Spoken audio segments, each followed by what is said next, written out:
नमस्कार। OP tab YouTube च्यानलको प्रस्तुति आम सञ्चार माध्यमको इतिहास, कानुन, व्यवस्थापन र आम सञ्चार अनुसन्धानको परिचयको 41औं भागमा यहाँहरूलाई स्वागत छ। आजको बसाइमा हामी भारतीय प्रेस कानुन र चिनिया प्रेस कानुन बीच तुलना गर्नेछौँ। आउनुहोस् कार्यक्रमलाई अगाडि लैजाउँ। विश्वमा सबैभन्दा ठूलो प्रजातान्त्रिक राष्ट्रको रूपमा रहेको भारत र विश्वमै प्रमुख कम्युनिस्ट व्यवस्था भएको चीनको प्रेस कानुनलाई तुलना गर्दा थुप्रै असमानताहरू पाउन सकिन्छ। प्रेस कानुनको व्यवस्थालाई मध्यनजर गर्दा यसमा पाउने एउटा प्रमुख विशेषता के छ भने जुनसुकै देशको प्रेस कानुन पनि त्यहाँको राज्य प्रणाली अथवा व्यवस्था अनुरूप बनेको पाइन्छ। यस अनुरूप चीन र भारतको प्रेस कानुन पनि त्यस देशको व्यवस्था अनुरूप नै रहेको पाइन्छ। भारतमा प्रजातान्त्रिक व्यवस्था भएको कारणले त्यहाँको प्रेस कानुन स्वतन्त्र प्रकारको छ भने चीनमा कम्युनिस्ट पार्टीको एकाधिकार भएको राज्य व्यवस्था भएको कारणले चीनको प्रेस कानुनलाई अधिनायकवादी प्रकारको भनेर विज्ञहरूले चर्चा गर्ने गरेका छन्।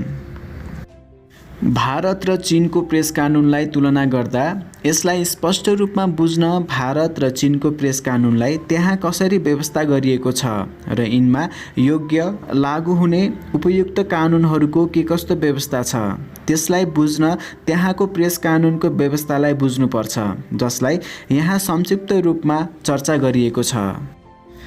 भारतको प्रेस कानुन। भारतमा प्रेस स्वतन्त्रतालाई भारतीय संविधानको धारा 19 को 1 ले वाक तथा विचार र अभिव्यक्तिको स्वतन्त्रता सबै नागरिकका लागि प्रदान गरेको छ।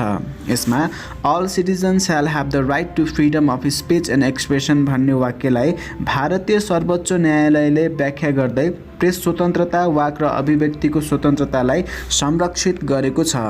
फ्रीडम अफ प्रेस शब्द उल्लेखित नभए पनि फ्रीडम अफ एक्सप्रेसनले अर्थात् अभिव्यक्ति स्वतन्त्रताले प्रेस स्वतन्त्रताको अर्थ जनाएको बुझ्न पर्दछ। भारतमा प्रेस वा पत्रकारले पनि साधारण नागरिक सरह कानुन मान्नु पर्दछ। प्रेसका लागि भारतमा विशेष कानुन व्यवस्था छैन, तर प्रेसलाई नियन्त्रण गर्न कतिपय ऐन कानुनहरू सञ्चालनमा छन्, जस्तै working journalist act 1998, press and registration of book act 1867 प्रचलनमा छन्। भारत सन् 1947 सम्म बेलायतको उपनिवेश भएकाले त्यहाँका कतिपय प्रेस सम्बन्धी व्यवस्थाहरू बेलायतबाट प्रभावित छन्। त्यहाँ प्रेससँग सम्बन्धित केही नियम कानुनहरू निम्न अनुसार छन्। The official sector act 1923, press and restriction of book act 1967, Indian penal code, drug and magic remedies act 1954, young person harmful publication act 1956, contempt of court act 1937, Indian post office act 1815, copyright act 1978, the sea custom act 1978, the press council act 1978। भारतमा अभिव्यक्तिको स्वतन्त्रताको संरक्षण सरह नै press स्वतन्त्रतालाई संविधानले मौलिक हकको रूपमा संरक्षण गरेको छ। प्रेस स्वतन्त्रताको महत्त्वलाई भारतीय न्यायालयले व्याख्या गर्दै प्रेस र अभिव्यक्ति स्वतन्त्रताले सबै प्रकारका प्रजातान्त्रिक सङ्गठनलाई संस्थापन गर्दछ, जसको अभावमा स्वतन्त्र राजनीतिक छलफल र सार्वजनिक शिक्षाको उद्देश्य प्राप्त हुन सक्दैन, जुन लोकप्रिय सरकारको लागि अत्यावश्यक छ भनेको छ। भारतीय संविधानले भारतको सार्वभौम सत्ता, अखण्डता, राज्यको सुरक्षा, विदेशी राज्यसँगको मैत्रीपूर्ण सम्बन्ध, सार्वजनिक सुव्यवस्था, शिष्टता वा नैतिकता, अदालतको अवहेलना, गाली, बेइज्जती वा अपराधको दुरुत्साहनको आधारमा प्रेस स्वतन्त्रतामाथि मुनासिब प्रतिबन्ध लगाउन सक्ने व्यवस्था समेत गरेको देखिन्छ। चीनको प्रेस कानुन। जनवादी गणतन्त्र चीनको संविधानले सन् 1982 देखि अभिव्यक्ति गर्ने, भेला हुने, सङ्घ खोल्ने र प्रदर्शन गर्न स्वतन्त्रता प्रदान गरेको छ। सन् 1982 डिसेम्बर 4 मा National People's Congress of People's Republic of चाइनाको 5औं महाधिवेशनबाट पारित संविधानको दोस्रो भागमा मौलिक अधिकार तथा कर्तव्य शीर्षकका धारा 35, 38, 41, 51 मा प्रेस तथा आम सञ्चार सम्बन्धी विशेष व्यवस्था गरिएको छ। जस अनुसार धारा 34मा citizen of people republic of China enjoy freedom of speech of the press of assembly of association of procession and demonstration भन्ने उल्लेख छ। त्यस्तै धारा 38मा insult false charge or frame of directed against citizen by any means is prohibited भनिएको छ। धारा 41मा the citizen of China has right to criticise and make suggestion to any state organ or functionary भनेर उल्लेख गरिएको छ। यसै गरी यसै शीर्षकको धारा 51मा चीनका प्रत्येक नागरिकले स्वतन्त्रता र अधिकारको उपयोग गर्दा राज्यको चाख, समाजको चाख, सामूहिक चाख तथा कानुनको पालना र अर्काको अधिकार हनन हुने कार्य गर्न नपाइने उल्लेख छ।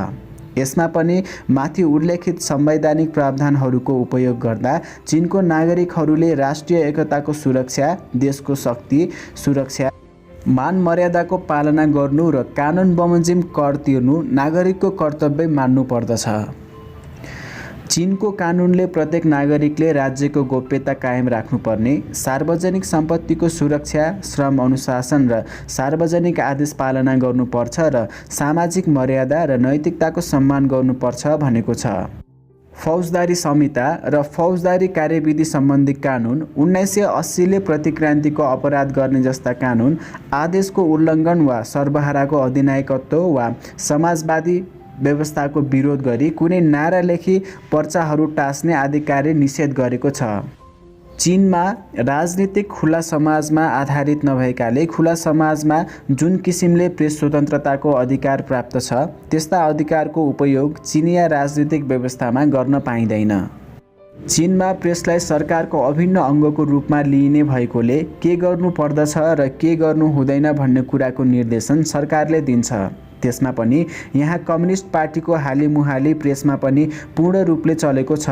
चीनमा प्रेस मनिटरिङ गर्ने कार्य स्थानीय पार्टी समिति र राज्य पार्टी कमिटीले गर्ने गर्दछन्। यसरी विश्वकै प्रमुख राष्ट्रहरूको रूपमा परिचित चीन र भारतमा प्रेस कानुनको अवस्था विपरीत छ। चीनमा प्रेस राज्यद्वारा पूर्ण नियन्त्रित छ भने भारतमा पूर्ण स्वतन्त्र छ। तर दुवै देशमा राष्ट्रिय आवश्यकता, गोपनीयता तथा राष्ट्रिय सुरक्षा र सम्बन्धमा प्रेसको हस्तक्षेपलाई अस्वीकार गरेको छ। वर्तमान समयमा भारतमा स्वतन्त्र प्रेसको अवधारणा र अभ्यास ज्यादै अगाडि बढेको पाइन्छ भने चीनमा पनि बिस्तारै प्रेसले स्वतन्त्रता पाउँदै गएका छन्। भारत र चीन दुनियाँको मिडिया उद्योगमा उदाउदा शक्तिहरू हुन्। सञ्चारको उद्योगमा उनीहरूको ठूलो लगानी छ। कानुन प्रणालीका कारण दुवै देशमा आफ्नै विशिष्टता र विविधता पाइए तापनि सैद्धान्तिक रूपमा लिखित संविधानमा प्रेस स्वतन्त्रताको अधिकार र सङ्कुचनको सीमा दुवै देशका संविधानहरूले निर्धारण गरेका छन्। श्रोताहरू, आजको बसाइमा हामीले भारतीय प्रेस कानुन र चिनिया प्रेस कानुनको बीचमा चर्चा गऱ्यौँ। आगामी बसाइमा पनि आम सञ्चार तथा पत्रकारितासँग सम्बन्धित विषयहरूको बारेमा चर्चा गर्नेछौँ। तबसम्मका लागि मलाई बिदा दिनुहोस्। नमस्कार।